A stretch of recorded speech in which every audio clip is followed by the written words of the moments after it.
पहलगाम में पर्यटकों पर हुए आतंकी हमले के बाद से पाकिस्तान को भारत के जवाबी पलटवार का डर सता रहा है। पाकिस्तानी हुक्मरानों के साथ साथ पाकिस्तानी फौज भी खौफ में है। पाकिस्तानी खुफिया एजेंसी और पाकिस्तानी सेना के इशारे पर काम करने वाले आतंकियों को भी अब मौत का डर सताने लगा है। हाफिज सईद ने भारत में कई आतंकी हमलों की साजिश रची है। बता दें कि हाफिज सईद आतंकी संगठन लश्कर-ए-तोयबा और जमातुल दावा का मुखिया है। हालांकि अब वो भारतीय सेना के डर से घर में छिपा हुआ है और बाहर भी नहीं निकल रहा है। मीडिया रिपोर्ट्स की माने तो पाकिस्तानी सेना ने हाफिज सईद को पहले उसी एबटाबाद में छिपाया था जहां आतंकी ओसामा बिन लादेन को छिपाया गया था।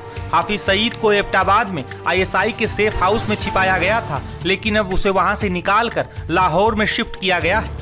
बता दें कि बीते 27 अप्रैल को आतंकी हाफिज सईद आतंकियों के साथ एक जलसे में शामिल होने वाला था। हालांकि पाकिस्तानी सेना ने हाफिज सईद के जलसे को रद्द करवा दिया था। खुफिया सूत्रों के हवाले से कई मीडिया रिपोर्ट्स में दावा किया जा रहा है कि अभी पाकिस्तान की सड़कों पर खुलेआम घूमने वाला और भारत के खिलाफ जहर उगलने वाला आतंकी हाफिज सईद लाहौर के भीड़ भाड़ वाले इलाके में स्थित एक घर में छिपा बैठा है। उसकी सुरक्षा के लिए पाकिस्तानी सेना ने एसएसजी कमांडो तैनात किए हैं। जानकारी के मुताबिक हाफिज सईद को अब किसी से मिलने भी नहीं दिया जा रहा है, जिस वजह से आतंकियों का सरगना हाफिज सईद काफी परेशान है। हाफिज सईद को जिस घनी आबादी वाले इलाके में रखा गया है वहाँ मस्जिद, मदरसा और आम लोगों के छोटे छोटे घर हैं। दरअसल पाकिस्तान ये दुनिया को दिखाता है कि आतंकी हाफिज सईद जेल में है, लेकिन उसे कभी भी जेल में नहीं रखा जाता है। बता दें कि पाकिस्तानी हुक्मरानों और पाकिस्तानी सेना के जनरलों के कई राज हाफिज सईद को पता हैं। इसी वजह से पाकिस्तानी सेना और पाकिस्तानी सरकार उसकी बात को टालती नहीं है। हाफिज सईद की सुरक्षा पाकिस्तान के आर्मी चीफ की तरह ही होती है। कई रिपोर्ट्स में ऐसा दावा किया गया है कि हाफिज सईद की गाड़ी के आगे बड़ी संख्या में हथियारबंद जवान तैनात रहते हैं, ठीक उसी तरह जैसे किसी वीवीआईपी के काफिले में तैनात रहते हैं। लश्कर चीफ हाफिज सईद की सिक्योरिटी में पाक आर्मी के जवान भी तैनात रहते हैं। हाफिज की सिक्योरिटी में कई 3 स्टार वाले अफसर भी तैनात हैं। वॉकी टॉकी से लैस हैं ताकि आगे के रूट के बारे में जानकारी दी जा सके।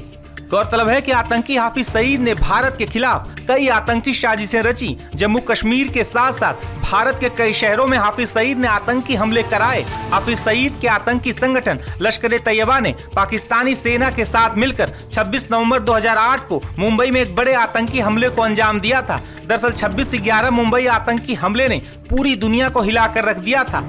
इस हमले में 10 पाकिस्तानी आतंकी समुद्र के रास्ते मुंबई पहुंचे थे और ताज होटल समेत कई जगहों पर आम लोगों पर अंधाधुंध गोलियां बरसाई थी। इस आतंकी हमले में 166 लोगों की जान चली गई थी और सैकड़ों लोग घायल हो गए थे। इस आतंकी हमले के बाद भारत ने कई सबूत सौंपे थे, जिसमें मुंबई आतंकी हमले में शामिल कई पाकिस्तानी आतंकियों के नाम थे। हालांकि पाकिस्तान ने उन आतंकियों पर किसी तरह की कार्रवाई नहीं की। भारत ने अंतर्राष्ट्रीय मंचों पर भी मुंबई हमलों में पाकिस्तान के शामिल होने के कई सबूत रखे थे। जिसके बाद अमेरिका ने साल 2012 में हाफिज सईद के सिर पर $10 मिलियन का इनाम घोषित किया था। भारत के दबाव की वजह से ही इंटरपोल ने हाफिज सईद के खिलाफ रेड कॉर्नर नोटिस भी जारी किया था। कई दर्जन देशों ने हाफिज सईद को आतंकी गतिविधियों के जिम्मेदार ठहराया था। हालांकि इसके बावजूद पाकिस्तान ने हाफिज सईद के खिलाफ किसी तरह की ठोस कार्रवाई नहीं की। दरअसल 22 अप्रैल को पहलगाम में टूरिस्टों पर आतंकी हमले के बाद से भारतीय सुरक्षा बल आतंकियों की तलाश में सर्च ऑपरेशन चला रहे हैं। वहीं बॉर्डर के उस पार पाकिस्तान में भी हड़कंप मचा हुआ है। भारत पाकिस्तान को चौतरफा घेर रहा है, जिस वजह से पाकिस्तान में भी हलचल है। इस बीच भारत ने पाकिस्तानी विमानों के लिए एयर स्पेस भी बंद कर दिया है। देखिए, भारत ने एयर स्पेस बंद किया है पाकिस्तानी एयरक्राफ्ट के लिए, बिल्कुल ठीक है। Security against Pakistani aircraft, you want to be secure. अब पाकिस्तानी एयरक्राफ्ट में जैमर्स लगे हों, इलेक्ट्रॉनिक वॉरफेयर इक्विपमेंट लगा हो, आपके रडार की फ्रीक्वेंसी पिकअप करने के सिस्टम्स लगे हों, ये सारी चीज़ें होती हैं, आपको पता नहीं है तो आप उनको ब्लैंकेट, उनको ब्लॉकेट कर दो, ये एक तरीका है। और दूसरा, जो एयरक्राफ्ट, जो एयरफील्ड जो क्या कहते हैं, जिनके ऊपर प्रतिबंध लगाया जाता है, वो इसलिए होता है कि, और दूसरा होता है कि सारे एयरक्राफ्ट के लिए, क्योंकि इस समय आपकी एयरक्राफ्ट, फाइटर एयरक्राफ्ट की मूवमेंट चल रही है, लड़ाई का अंदेशा है, आपके फाइटर एयरक्राफ्ट आ रहे हैं, इमरजेंसी लैंड कर रहे हैं, उसमें बीच में एयरलाइनर का आने का कोई मतलब नहीं है।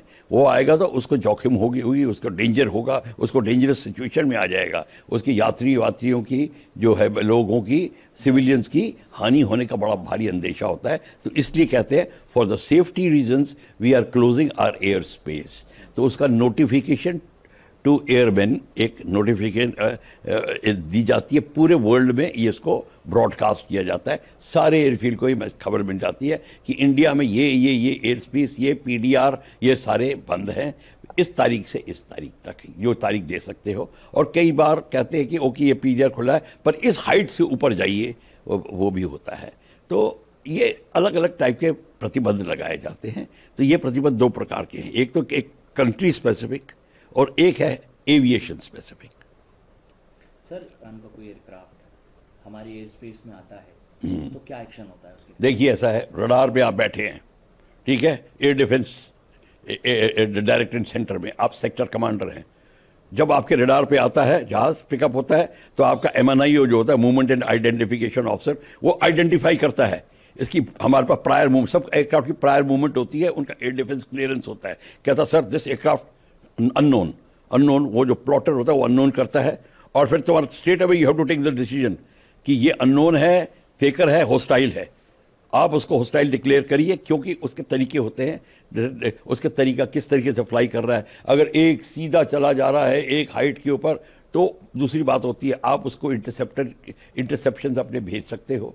कोई मिग जाएगा, कोई रफाइल जाएगा, सुखोई जाएगा, उसके पता करेगा क्या है, कौन सा जहाज है, दूर से देखेगा, वो रिपोर्ट करेगा ये बोइंग 767 कोई जहाज है, एयर फ्रांस का है, ये जिसका है, वो फिर जहाज के जाके उसको कांटेक्ट करने की कोशिश करे क्लोज बाय, और बताएगा। अगर वो देखता है कि वो ऐसी हरकत कर रहा है, या पैरा ड्रॉप कर रहा है, या कुछ ड्रॉप कर रहा है, तो वो उसको स्ट्रेट अवे शूट करेगा। पीस टाइम के अंदर वो वार्निंग देगा, पर अगर वो हॉस्टाइल डिक्लेयर हो गया है तो उसको शूट कर देगा।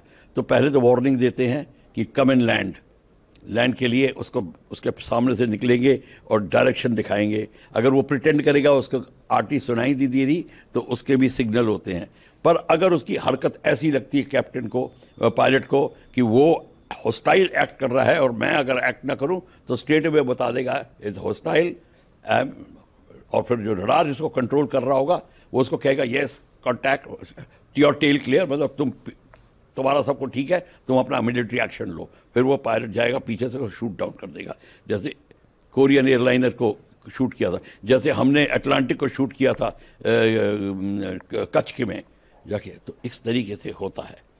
तो ये अगर कोई इस समय जब हमने एयर स्पेस बंद हो गई हो, तब नॉर्मल रूटीन में अगर कभी होता है कि एक एयरक्राफ्ट आ गया, वो आप आइडेंटिफाई नहीं कर रहे, तो उसको बताओ, उसको RT पे करो, उसको लैंड करवाओ, land at Delhi, land at Agra. अगर वो फिर पता चले कि वो नहीं कर रहा और कुछ ऐसी हरकत कर रहा है, तो आपके फाइटर स्क्रैम्बल कर सकते हैं, पर उसमें उसको काफ़ी चांस दिया जाता है। पर ड्यूरिंग जो बलून इज अप, तुमने एयर स्पेस बंद कर दी है और फिर ऐसी हरकत हो रही है, तो आप डायरेक्ट एक्शन लेंगे, और इस तरीके से एक्शन लेते हैं। और नहीं तो अगर फाइटर इंटरसेप्टर नहीं होगा, आप मिसाइल लगा दो उसको। ये अगर उसको आइडेंटिफाई करना नहीं चाहते, आपको कंफर्म हो गया आपके सेक्टर डायरेक्टर ने कि ये हॉस्टाइल है, नो नीड फॉर आइडेंटिफिकेशन, आप उसको उड़ा दीजिए। देखिए टेंशन बढ़ेगी, पर हॉटलाइन जो डायरेक्टर जनरल मिलिट्री ऑपरेशन होते हैं उनके बीच में हॉटलाइन होती है, चीफ्स के बीच में भी हॉटलाइन होती है, हेड ऑफ द स्टेट्स के बीच में भी हॉटलाइन होती है। हॉटलाइन से वो करेंगे भाई देखो तुम्हारा अभी लड़ाई शुरू नहीं हुई है, अभी टेंशन है, सीज फायर तुम्हारी वायलेशन हो रही है फलाने सेक्टर में, काइंडली उसको बंद करवाइए दी है, because and you know very well, उसको तुमने टेलीविजन पे भी देखा और तुमको भी पता है कि ये हो रही है। अगर वो एक्शन लेते हैं तो ठीक है, अगर वो एक्शन नहीं लेते, तुमको ऐसा जवाब देते कि नहीं हम नहीं कर रहे, आप कर रहे हो, ये कर रहे हो, तो फिर आप अपना फिर उसी हिसाब से मिलिट्री एक्शन लीजिए। वो क्या क्या मिलिट्री एक्शन है, उनकी SOPs एब्सोल्युटली क्लियर हैं।